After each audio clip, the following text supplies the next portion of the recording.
नमस्ते। और आज की हमारी इस चर्चा में आपका स्वागत है। हमारे सामने भारत सरकार का एक बहुत ही दिलचस्प दस्तावेज है, आर्थिक सर्वेक्षण 2025-26 के मुख्य अंश। अब देखिए, आर्थिक सर्वेक्षण सुनते ही दिमाग में एक मोटी उबाऊ किताब की तस्वीर आती है ना? लेकिन ये वैसा बिल्कुल नहीं है। ये सिर्फ 45 पन्नों का है और इसमें आंकड़ों से ज्यादा चार्ट्स और ग्राफिक्स हैं। इसे देखकर तो ऐसा लगता है जैसे किसी ने पूरी भारतीय अर्थव्यवस्था का एक ब्लूप्रिंट ही बना दिया हो। आपने ब्लूप्रिंट शब्द का इस्तेमाल किया है और ये बिल्कुल सही है। इसे एक विशाल इमारत बनाने की योजना की तरह समझ सकते हैं। हमारी आज की चर्चा का मिशन इसी ब्लूप्रिंट को समझना है। हम देखेंगे कि इस इमारत की नींव कितनी मजबूत है, मतलब विकास की गति कैसी है। फिर हम इसकी वित्तीय प्रबंधन को देखेंगे, यानी प्रोजेक्ट का जो बजट है वो नियंत्रण में है या नहीं। और आखिर में हम इसकी वायरिंग और प्लम्बिंग यानी बैंकिंग और वित्तीय प्रणाली पर नजर डालेंगे, जो इस पूरी इमारत में एक तरह से जान डालती है। बाबत खूब। तो चलिए इस बिल्डिंग प्रोजेक्ट का पहला मुआयना शुरू करते हैं। सर्वेक्षण की शुरुआत वैश्विक माहौल से होती है और ऐसा लगता है कि हमारी ये इमारत काफी तूफानी मौसम में बन रही है। इसमें कहा गया है कि दुनिया भर में देश अब सिर्फ मुनाफे के लिए नीतियां नहीं बना रहे, बल्कि सुरक्षा और राजनीति को ज्यादा तरजीह दे रहे हैं। बिल्कुल, और ये सिर्फ किताबी बात नहीं है, हम इसे अपने चारों ओर देख भी रहे हैं। देशों के बीच बढ़ते तनाव, ऊर्जा और पैसे का एक हथियार के तौर पर इस्तेमाल, नई टेक्नोलॉजी पर पाबंदियां और लिथियम जैसी जरूरी चीजों के लिए होड़, ये सब मिलकर एक ऐसा माहौल बना रहे हैं जहां हर देश पहले अपनी सुरक्षा देख रहा है। ये उस जमीन की तरह है जो थोड़ी अस्थिर है, जिस पर हमें अपनी इमारत खड़ी करनी है। तो इस अस्थिर जमीन पर भारत की नींव कितनी मजबूत दिख रही है? क्या इन वैश्विक झटकों का हम पर कोई असर हो रहा है? यहीं पर कहानी दिलचस्प हो जाती है। इन तमाम बाहरी चुनौतियों के बावजूद सर्वेक्षण दिखाता है कि भारत की विकास की गति न सिर्फ बनी हुई है, बल्कि काफी मजबूत है। आंकड़ों को देखें तो वित्तीय वर्ष 27 में 6.8% से 7.2% की वृद्धि का अनुमान है। और ये एक ऐसे समय में है जब दुनिया की कई बड़ी अर्थव्यवस्थाएं या तो धीमी हो रही हैं या मुश्किल से आगे बढ़ पा रही हैं। 6.8% से 7.2%। ये सुनने में तो बहुत अच्छा लगता है, लेकिन मेरे मन में एक सवाल आता है जो शायद कई लोगों के मन में होगा। क्या ये वृद्धि टिकाऊ है या ये सिर्फ सरकारी खर्च का नतीजा है जो शायद चुनाव के बाद धीमा पड़ सकता है? ये एक बहुत बहुत जरूरी सवाल है और सर्वेक्षण इसका जवाब बहुत स्पष्ट रूप से देता है। यह वृद्धि सिर्फ सरकारी खर्च पर नहीं टिकी है। इसके दो मुख्य इंजन हैं, निजी खपत और निजी निवेश। आसान भाषा में कहें तो आम लोग सामान खरीद रहे हैं और निजी कंपनियां नए कारखाने और ऑफिस खोलने में पैसा लगा रही हैं। FY26 में हमारी कुल अर्थव्यवस्था का आप देखिए 61.5% हिस्सा निजी खपत से आया और 30% निवेश से।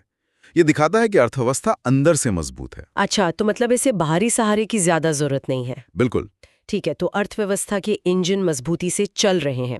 सर्वेक्षण में एक बड़ा ही आकर्षक शब्द इस्तेमाल हुआ है, रिफॉर्म एक्सप्रेस। कहा गया है कि ये एक्सप्रेस भारत की संभावित जीडीपी को लगभग 7% तक धकेल रही है। सुनने में ऐसा लगता है कि ये कोई एक ट्रेन नहीं, बल्कि कई छोटे बड़े सुधार हैं जो मिलकर अर्थव्यवस्था को तेजी से आगे बढ़ा रहे हैं। क्या मैं सही समझ रही हूँ? आप बिल्कुल सही समझ रही हैं। ये रिफॉर्म एक्सप्रेस असल में 3 मजबूत स्तंभों पर चल रही है। पहला स्तंभ है पूंजी संचय, यानी देश में संपत्ति और इंफ्रास्ट्रक्चर का निर्माण। इसमें सरकार का सड़कों, पुलों, बंदरगाहों पर किया जा रहा भारी खर्च, निजी निवेश में आई तेजी और वो बेहतर लॉजिस्टिक्स शामिल हैं।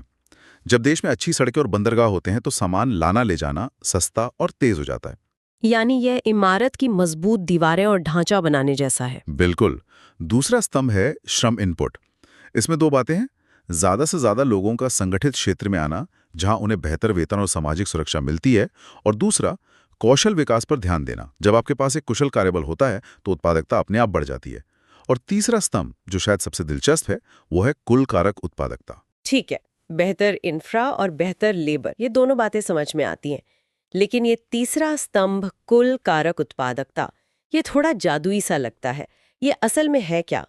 क्या यही वो सीक्रेट सॉस है जो हमारी अर्थव्यवस्था को दूसरों से अलग कर रहा है? सीक्रेट सॉस कहना गलत नहीं होगा। इसे एक किचन के उदाहरण से समझते हैं।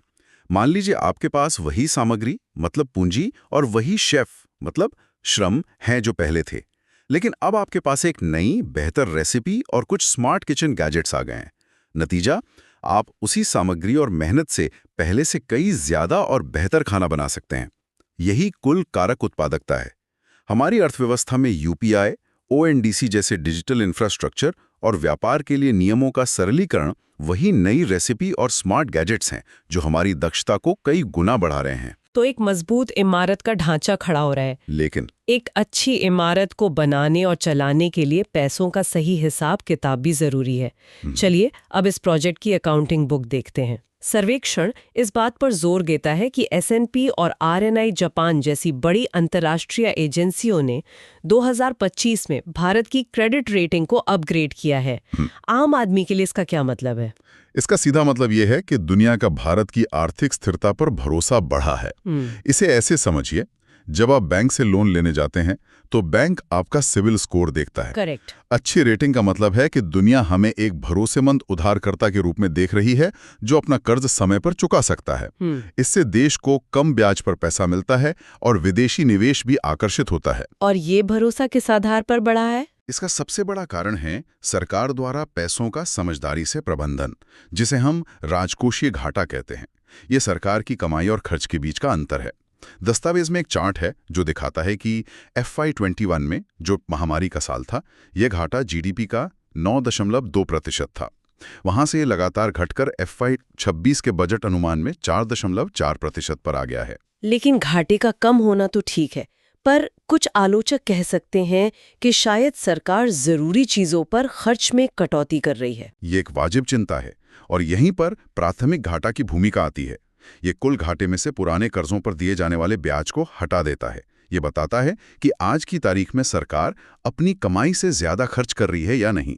और ये आंकड़ा 5.5% से घटकर सिर्फ 0.8% पर आ गया है। इसका मतलब है कि सरकार अब अपने रोजमर्रा के खर्च अपनी कमाई से ही लगभग पूरे कर रही है, जो एक बहुत ही स्वस्थ संकेत है। ये तो खर्च की बात हुई, पैसा आ कहां से रहा है? टैक्स कलेक्शन की कहानी क्या है? यहाँ एक बहुत बड़ा और सकारात्मक बदलाव आया है। सरकार के कुल टैक्स में अब डायरेक्ट टैक्स यानी इनकम टैक्स और कॉर्पोरेट टैक्स का हिस्सा बढ़कर 59% हो गया है, जबकि जीएसटी जैसे इनडायरेक्ट टैक्स का हिस्सा घटकर 41% रह गया है। क्या ये अच्छी बात है? मतलब डायरेक्ट टैक्स का बढ़ना क्या दिखाता है? इसे एक बहुत अच्छा संकेत माना जाता है। ये दो बातें दिखाता है। पहली, कि अर्थव्यवस्था ज्यादा औपचारिक हो रही है, यानी जो कारोबार पहले कैश में होता था वो अब रिकॉर्ड में आ रहा है। दूसरी, ये लोगों की आय में वृद्धि का भी संकेत है। साथ ही इनकम टैक्स रिटर्न भरने वालों की संख्या महामारी से पहले के 6.9 करोड़ से बढ़कर FY25 में 9.2 करोड़ हो गई है। ये सिर्फ एक आंकड़ा नहीं है, ये दिखाता है कि अर्थव्यवस्था का एक बड़ा हिस्सा अब कैद में आ रहा है। इसका फायदा यह है कि सरकार की नीतियां अब ज्यादा सटीक डेटा पर बन सकती हैं। सर्वेक्षण में GST 2.0 सुधारों का भी जिक्र है। GST तो पहले से है, ये 2.0 क्या है? ये कौन सी समस्या को हल करने की कोशिश कर रहा है? देखिए, GST 1.0 ने एक देश एक टैक्स का सपना तो पूरा किया, लेकिन उसमें अभी भी कई अलग अलग टैक्स स्लैब हैं, जिससे कुछ जटिलता बनी रहती है। GST 2.0 का प्रस्ताव इस संरचना को और सरल बनाने का है।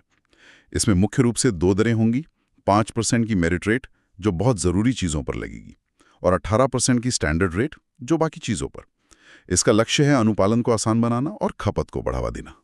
ठीक है, तो सरकार अपना घर तो ठीक से चला रही है, घाटा कम है और टैक्स कलेक्शन अच्छा है, लेकिन इस पैसे को अर्थव्यवस्था में सही जगह पहुंचाने के लिए एक मजबूत बैंकिंग सिस्टम की ज़रूरत होती है। कुछ साल पहले तक तो हमारे बैंकों की हालत ही खराब थी। सर्वेक्षण बताता है कि अब इस इमारत की प्लम्बिंग और वायरिंग में क्या बदला है। आपने बिल्कुल सही नब्ज पकड़ी है।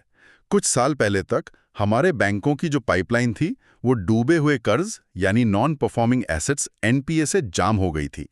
लेकिन अब स्थिति पूरी तरह बदल गई है। अनुसूचित वाणिज्यिक बैंकों के ग्रॉस नॉन परफॉर्मिंग एसेट्स यानी GNPA कई दशकों के सबसे निचले स्तर पर आ गए हैं। सितंबर 2025 में यह आंकड़ा घटकर सिर्फ 2.2% रह गया। 2.2%? ये आंकड़ा सुनने में तो बहुत अच्छा लगता है, लेकिन कुछ लोग कह सकते हैं कि ये सिर्फ कर्ज को बट्टे खाते में डालने का नतीजा है, असली रिकवरी का नहीं है। क्या सर्वेक्षण इस बात पर कोई रोशनी डालता है कि ये सफाई कितनी असली है? ये एक बेहतरीन सवाल है। देखिए, राइट ऑफ एक सामान्य बैंकिंग प्रक्रिया है, लेकिन उसके साथ साथ रिकवरी की प्रक्रिया भी बहुत मजबूत हुई है। इंसॉल्वेंसी एंड बैंक्रप्सी कोड यानी आईबीसी जैसे सुधारों ने ये सुनिश्चित किया है कि कर्ज की वसूली पहले से कहीं ज्यादा प्रभावी ढंग से हो। तो ये सिर्फ बही खातों की सफाई नहीं है, बल्कि सिस्टम की सेहत में एक वास्तविक सुधार है। इसे ऐसे समझिए कि एक दुकानदार का उधार का खाता अब लगभग साफ है। अब उसके पास नया माल खरीदने और धंधा बढ़ाने के लिए पैसा है। और इसका असर जमीन पर दिख रहा है। क्या बैंक अब ज्यादा लोन दे रहे हैं? बिल्कुल। और सबसे अच्छी बात यह है कि इसका फायदा छोटे व्यवसायों यानी सूक्ष्म और लघु उद्यमों को मिल रहा है, जिन्हें लोन देने में मजबूत वृद्धि देखी गई है। और ये वही उद्योग हैं जो देश में सबसे ज्यादा रोजगार पैदा करते हैं। तो जब उन्हें पैसा मिलता है तो अर्थव्यवस्था का पहिया और तेजी से घूमता है। ये तो बैंकिंग की बात हुई। बीमा और पूंजी बाजार यानी शेयर बाजार के बारे में क्या क्या वहां भी ऐसी ही सकारात्मक हलचल है? हाँ, वहां भी तेजी है। बीमा क्षेत्र में कुल प्रीमियम आय FY25 में 11.9 लाख करोड़ रुपए तक पहुंच गई, जो दिखाता है कि लोग अब वित्तीय सुरक्षा को लेकर ज्यादा जागरूक हो रहे हैं। वहीं पूंजी बाजार में नए व्यवसायों के लिए पैसा जुटाना आसान हो गया है। सिर्फ अप्रैल से नवंबर 2025 के बीच 260 कंपनियों ने अपने IPO लॉन्च किए हैं। यह एक स्वस्थ अर्थव्यवस्था का संकेत है, जहां नए आइडिया को आगे बढ़ने के लिए पैसा मिल रहा है। और इन सबको नियंत्रित करने वाले नियमों में भी क्या कोई बदलाव हुए हैं? हाँ, और ये बहुत महत्वपूर्ण है। सर्वेक्षण में 2 बड़े सुधारों का जिक्र है। पहला, द सिक्योरिटीज मार्केट्स कोड 2025, जो शेयर बाजार से जुड़े 3 पुराने कानूनों की जगह लेगा और नियमों को बहुत सरल बना देगा। दूसरा, सबका बीमा सबकी रक्षा अधिनियम 2025, जो बीमा क्षेत्र में बड़े बदलाव लाएगा, जिसमें विदेशी निवेश को आकर्षित करना और पॉलिसी धारकों के हितों की रक्षा करना शामिल है।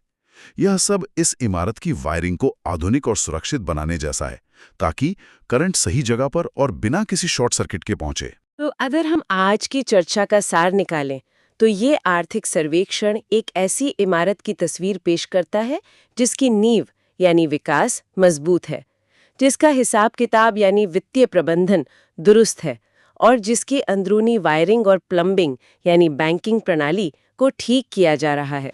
आपने सर बहुत अच्छे से समेटा है। वैश्विक तूफानों के बीच ये इमारत न सिर्फ खड़ी है, बल्कि और मजबूत हो रही है। अनुशासित वित्तीय प्रबंधन, बढ़ता हुआ डायरेक्ट टैक्स कलेक्शन और इंफ्रास्ट्रक्चर पर केंद्रित खर्च, ये सब मिलकर इसे एक मजबूत आधार दे रहे हैं। और बैंकिंग क्षेत्र की बेहतर सेहत और पूंजी बाजार में हो रहे सुधार भविष्य के लिए एक ठोस जमीन तैयार कर रहे हैं। बिल्कुल। आज की चर्चा समाप्त करते हुए एक विचार छोड़ जाते हैं। इस सर्वेक्षण में डिजिटल इंफ्रास्ट्रक्चर, कौशल विकास और नियमों के सरलीकरण जैसे जो स्ट्रक्चरल सुधार हैं, उन पर बहुत जोर है।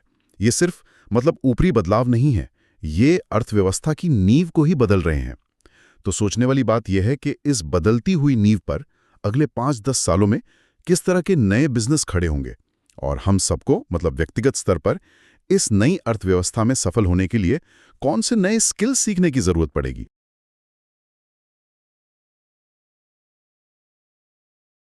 अगर आपको वीडियो पसंद आया हो तो लाइक, शेयर और सब्सक्राइब जरूर करें।